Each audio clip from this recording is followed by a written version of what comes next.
লা ইলাহা, কোন ইলাহা নেই, কোন খাজা বাবা, দাদা বাবা, ভেন্ডা বাবা, নেতা নেত্রী, কোন আদর্শ, কোন তন্ত্র মন্ত্র সব উদ্ধার করে আমার কোন ইলম নেই। গণতন্ত্র, সমাজতন্ত্র, রাজতন্ত্র, নেতা নেতৃতন্ত্র, সোশ্যালিজম, ক্যাপিটালিজম, যত ইলম আছে সব উদ্ধার করে একটা ইলম বসাও, লা ইলাহা ইল্লাল্লাহ। এটা প্রথম বীজ, প্রথম তারা রোপণ করা, লা ইলাহা। এটা আবু জাহল বুঝতে পেরেছিল, বুঝেই প্রতিবাদ করেছে। প্রতিবাদের ভাষা কোরআন থেকে বড়। কোরআন বলছে ওরা কি প্রতিবাদ করেছিল? এক নম্বর, আজাল আলিহাতা ইলাহা ওয়াহিদা ইন্না হাযা লাশাইউন উজাব। কি সর্বনাশ করেছে আমাদের দেবী খাজা বাবার মূর্তি, 360 মূর্তি, আমাদের সংসদ সব বাতিল করে দিয়ে এক আল্লাহর হুকুম মানতে হবে, এক আল্লাহর সমর্পণ করতে হবে। ব্যক্তি জীবনে, পারিবারিক জীবনে, সামাজিক জীবনে, রাষ্ট্রীয় জীবনে কোন জায়গায় কারোর হুকুম চলবে না, এক আল্লাহর হুকুম মানতে হবে। তো আশ্চর্য কথা, প্রথম কথা। দ্বিতীয় নাম্বার কি বললো? আইন্না লাতারিকু আলিহাতিনা লিশাইরিন মাজনুন। আমরা কি আমাদের দেবী, আমাদের সংসদ, আমাদের পীর বুজুর্গ এই সবগুলোকে ত্যাগ করবো লিশাইরিন মাজনুন, এক পাগল উম্মাদ কবি কথায়? বোঝা গেল তারা বুঝতে পেরেছে লা ইলাহা বলে ত্যাগ করা আছে। কি করা আছে? এই কথা বললো কেন? লাতারিকু আলিহাতিনা, আমরা আমাদের আলেহাদেরকে ত্যাগ করব, এক পাগল কবি কথা। ত্যাগ করার কথা কেন আসলো? তারা বুঝতে পেরেছে লা ইলাহার মধ্যে সব ত্যাগ করার কথা আছে। এটাই তোমার আমার প্রথম কাজ, এটাই আল্লাহ কর্মসূচি দিয়েছেন। উলাইকা কাতাবা ফি কুলুবিহিমুল ঈমান।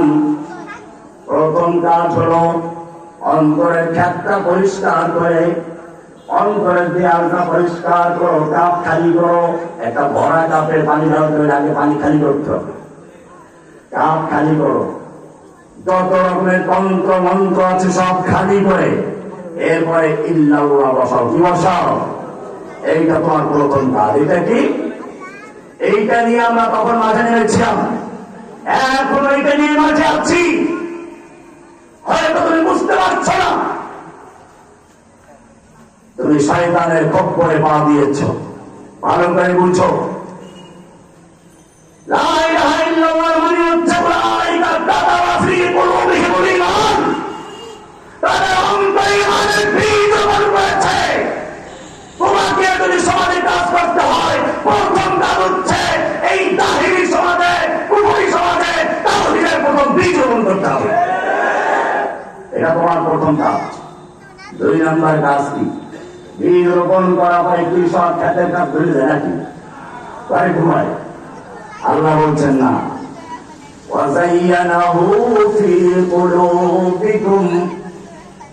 একজন ভালো কৃষক খেত ভালো করে পরিষ্কার করে, আগাছা পরগাছা পরিষ্কার করে বীজ রোপণ করলো।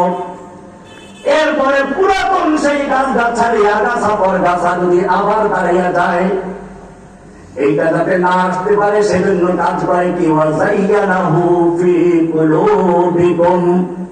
তুমি তাওহীদের দাওয়াত দিলা, পরিষ্কার পরিচ্ছন্ন করে বীজ লাগাইলা, কিন্তু বেদাতি আইসা আবার নষ্ট করে দিল। গণতন্ত্র এসে গণতন্ত্র বসাইয়া দিল, সমাজতন্ত্র এসে সমাজতন্ত্র বসাইয়া দিল। সেই জন্য তোমার কাজ হচ্ছে ওয়াযায়্যানাহু ফি কুলুবিকুম, আবার অন্তরের মধ্যে যাতে করে আগাছা পরগাছা ঢুকতে না পারে সেজন্য খবরদার খবরদার মাঝে মধ্যে আবার তাওহীদ নবায়ন করতে হবে। দুই নম্বর কাজ। তিন নাম্বার কাজ হলো কৃষক খেতে চারদিকে বেড়িবাঁধ দেয়, বাদ দেয় না? দেখেন না আইন যে আইন বেড়িবাঁধ।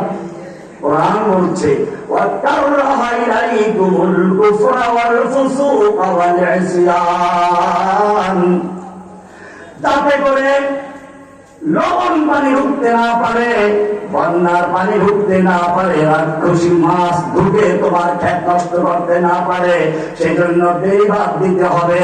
উলাই ওয়াকাররাহা ইলাইকুমুল কুফরা ওয়াল ফুসুকা ওয়াল ইসয়ান, বাদ দিতে হবে, বাদ যাতে করে বেদাতি ঢুকতে না পারে। আল্লাহ নবী সাবধান করে দিয়েছেন, ইয়াকুলু ফি আখিরিজ জামানে কাজ্জাবুনা কাজ্জাবুন ইয়াতুনাকুম মিনাল আহাদিসি বিমা লাম তাসমাউ আনতুম ওয়ালা আবাউকুম ফাইয়াকুম ওয়া ইয়াহুম লা ইউদিল্লুনাকুম ওয়ালা ইফতিনুনাকুম। আল্লাহর হাবিব ফরমান, তোমার ইমানের চতুর্দিকে বেড়িবাঁধ দাও, বেড়িবাঁধ নির্মাণ করো, বাঁধ নির্মাণ করো। কারণ কি? আমার পরিবারে দাজ্জাল আসবে, মিথ্যাবাদী আসবে। এই মিথ্যাবাদী আসা শুরু হয়ে গেছে অনেক আগের থেকে, নবীর যুগ থেকে এসেছে, এখনো আছে। জেলখানায় গেলাম, একজন এমবিবিএস ডাক্তার, ফরিদপুরে কোন একটা মেডিকেল অফিসার, জেলখানায় গিয়ে আমার বড়কে ঢুকে পড়েছে, সাহেব আপনার মিথ্যা আসলে তাওহীদ বুঝেছি। এরপরে দেখলাম আরো প্রায় 50-60 জন ঢুকে গেল। সুযোগ পাইনি দেখে বলে কি ভক্ত আমার। জেলখানায় যারা তারা জানে আমার আলাদা এলাকা ছিল, সাধারণ করে ঢোকার সুযোগ ছিল না, তো কিছু বিশেষ টাইমে ঢোকার সুযোগ পাইনি, দৌড়ে দিন। আপনার লেকচার আসলে উদ্বুদ্ধ হয়েছি। আচ্ছা তোমরা গ্রেফতার কেন হই না? আমরা, আপনি বলেছেন গাজওয়াতুল হিন্দ হবে, সেই গাজওয়াতুল হিন্দ হওয়ার জন্য ইমাম পেয়ে গেছি, ইমাম মাহমুদ। সেই ইমামের নেতৃত্বে আমরা হিজরত করেছিলাম, মৌলভীবাজার ভাড়ায় চলে গেছি, বাড়ি ঘর বিক্রি করে স্ত্রী সন্তান নিয়ে সব চলে গেছি, ইমাম মাহমুদ পেয়ে গেছে। আমি বললাম আমার লেকচার শুনে যদি উদ্বুদ্ধ হয়ে থাকি, সেই বন্ধ তত্ত্ব করলি কি করে?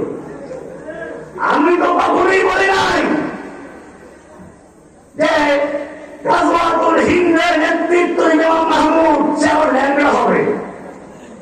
একটা হাদিসে অপব্যাখ্যা করেছে, তারা ভুল ব্যাখ্যা করেছে, বদনামি করেছে, ধোঁকাবাজি করছে। কি মারাত্মক আকীদা! আল্লাহর নবীকে উদ্দেশ্য করে কোরআনে যেই কথাগুলো আছে ঠিক সেই কথাগুলো নিজের নামে লাগিয়ে দিয়েছে। এই একই তারা কি করেছিল, কোরআন অলঙ্কা দিয়ে দিই। যত ভণ্ড, সব ভণ্ডদের তরিকা একটাই, সব ভণ্ড তরিকা একটা কি? আল্লাহ নবীকে, আমাদের রাসূল সাল্লাল্লাহু আলাইহি ওয়াসাল্লামকে আল্লাহ বলছেন, হে নবী আপনাকে আমি রহমত স্বরূপ প্রেরণ করেছি। ওই ভণ্ড লেকচারার বইতে, হে মাহমুদ তোমাকে আমি বিশ্ববাসীর জন্য রহমত স্বরূপ প্রেরণ করেছি। বুঝতে পেরেছেন কিছু? এইরকম ভণ্ড তৈরি হবে, সেই কারণে আল্লাহ রাব্বুল আলামিন পরিষ্কার করে দিলেন, তুমি যাদেরকে তাওহীদের দাওয়াত দিবে তাদের অন্তরের মধ্যে যেন ভণ্ড ঢুকতে না পারে, কোন ভণ্ড ইমাম ঢুকতে না পারে, গাদ্দার ঢুকতে না পারে।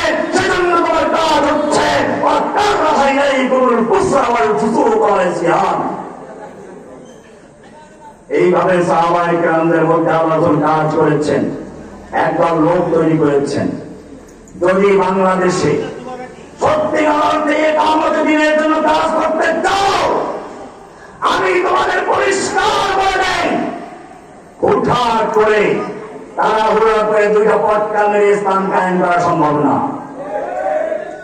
ধরা পড়লে তখন উল্টা টানাই, দুইটা বাড়ি মারে, আর তখন বলে রহমান হিসাবে দেখতে উদ্বুদ্ধ হয়েছিলাম, ভুল করেছি, সাবাব করে দেন।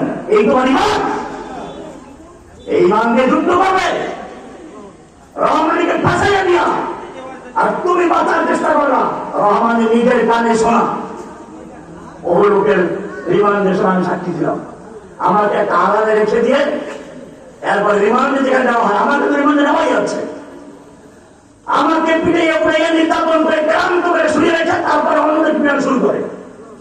আর আমি পাশের রুমে আছি, মাঝখানে হাত পড়ে তারা, সেখানে দেখ শুনতেছি তারাইছে, তারা পিটানো শুরু করছে। দুইটা বাড়ি দেওয়ার সঙ্গে সঙ্গে স্যার স্যার আমি ভুল করছি, অন্যায় করছি, রহমান হিসাবে দেখতে শুরু করেছিলাম, স্যার মাত্রায় আর জন্য করবো না।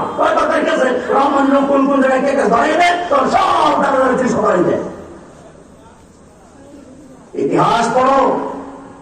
আল্লাহর নবীর সাহাবী খুবাইব রাদিয়াল্লাহু তাআলা আনহু মক্কার একজন বড় সাহিত্যিক কবি সাহেব, তাকেও ঝুলানো হয়েছে কোথায়? সুরে সুরে। হাসিনা সুলিবিদ্ধ করা হচ্ছে।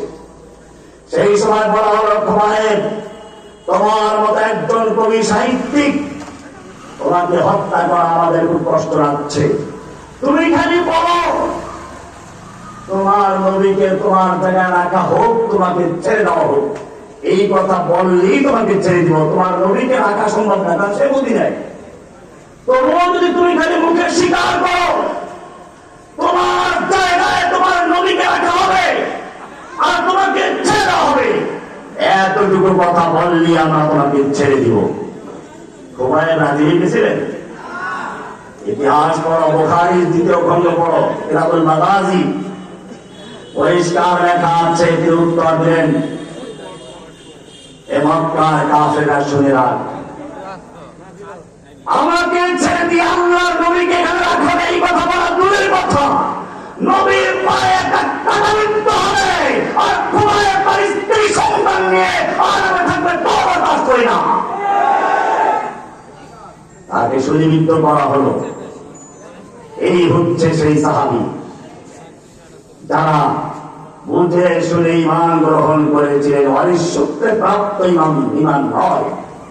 তো সাহেব, পরিবেশ নষ্ট হয়ে গেছে, পরিবেশের কারণে ঈমান হারা হয়ে যাচ্ছে। আমি বলি, যে ঈমান পরিবেশের কারণে অর্জন হয়েছে, বুঝে শুনে হয় নাই, ওই ঈমান আসতেও পরিবেশের কারণে, তারও পরিবেশের কারণে। হাসিনার ভয়তে দেখেন নাই কত লোক ঈমান হারা হয়ে হাসিনাকে জান্নাতের টিকিট দেওয়া শুরু করলো, অনেক জননে খেতাব দেওয়া শুরু করলো। এই ঈমানগুলো ছিল কিসের ঈমান?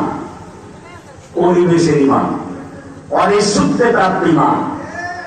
আর খুবাইবের ঈমান ছিল, আমরা ওই রকম একদল লোক তৈরি করতে চাই যারা ফাঁসির মঞ্চে গিয়ে বলবে, আমরা রহমানের লিপ্তা শুনে নয়, কোন ব্যক্তি পূজা করে নয়, কোরআন হাদিস থেকে পড়েছি, আল্লাহর জমিনে আল্লাহর শাসন চলবে, কোন বাংলার শাসন চলবে না।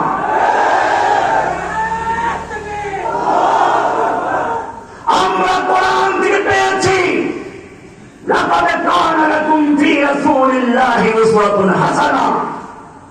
কোরআনের হুকুম মানি আমরা, হুকুম মানি কার? ভালো করে বুঝে রেখো, আকিমুস সালাত হুকুম করেছেন কে? হুকুমটা কার? সালাত আদায় করব কার তরিকায়? এটা ভালো করে বুঝে, এখানে এইখানেই ভুল আছে। ভালো করে বুঝুন, আকিমুস সালাত হুকুম কার? সালাত কেমনে পড়বো এদিকে কোরআনে আছে। যোহরের ফরজ কারেগা, আসর কারেগা, মাগরিব কারেগা, এশা কারেগা। আজকে যদি আমরা সবাই মঞ্চে যারা আছি মিলে বলি, আজকের থেকে মাগরিবের নামাজটাও 4 রাকাত পড়বেন, আগের গুলো সব 4 রাকাত, পরেরটাও 4 রাকাত, মাঝখানে মাগরিব 3 রাকাত। কেন? সমস্যা কি? একটা ভয় ভয়, একটা রুকু বাড়বে, 2টা সিজদা বাড়বে, সুবহান রাব্বিল আযীম বাড়বে, সুবহান রাব্বিল আলা বাড়বে। একটা সিজদা কত মূল্যবান জানেন? আল্লাহ রাসূল বলেছেন, আকরাবু মা ইয়াকুনু আবদু ইলাল্লাহি ওয়া হুয়া সাজিদ। বান্দা আল্লাহর সবচেয়ে নিকটবর্তী হয় কখন? তখন সে কোথায় থাকে? সিজদায় থাকে। একটা রাকাত পড়লে 2টা সিজদা বাড়বে, কত ফজিলতের ব্যাপার। আপনি নামাজ পড়বেন? কেন পড়বেন না? আমি তো খারাপ কিছু বলি নাই। আমার ভাবটা তাসবিহ করতে হবে, আপনি সুবহানাল্লাহ আযীম, সুবহানাল্লাহ আলাই পড়বেন, তারপরও কেন পড়বেন না? ভালো করে বুঝুন, আমরা আকিমুস সালাত হুকুম মানি কার? সালাত কেমনে আদায় করতে হবে তরিকা মানি কার? রাসূলের তরিকা। লাকাদ কানা লাকুম, আল্লাহ রাসূল বলেছেন, সাল্লু কামা রাআইতুমুনি উসাল্লি। আল্লাহ নবীকে সালাত দেখিয়েছেন, তার মধ্যে যোহরের সালাত 4 রাকাত, আসরের সালাত 4 রাকাত, এশার সালাত 4 রাকাত, মাগরিব কয় রাকাত? কিয়ামত পর্যন্ত এই 3 রাকাত থাকবে। তত মুক্তি মুহাম্মদ যদি সব একান্ত হতো না, তাহলে পড়া যায় হবে না, ঠিক কিনা? এটা এটা ভালো করে বুঝো। সালাত আকিমু সালাত হুকুম কার? সালাত কিভাবে আদায় করতে হবে, তরিকা কার? এবারে আসো হজ করবো।